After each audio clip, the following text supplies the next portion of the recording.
No niin, nyt esittelemme bloggerin uusimman ominaisuuden. Kuvan lisäys manuaalilähetyksellä.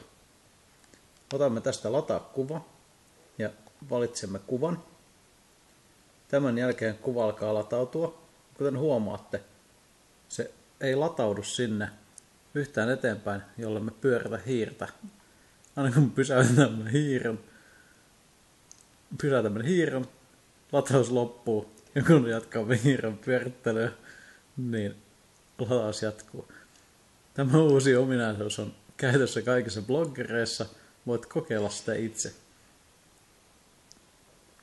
Ja kuten huomaatte, on kätevä aina pitää taukoja pyörittämisen välillä, jotta jaksaa pyörittää latauksen loppuun saakka. Muistuu ajat vanhoista kasettinauhureista. Ja näin, lataus on valmis. Saat hyvää harjoitusta etusormellesi ja pysyt hyvässä kunnossa.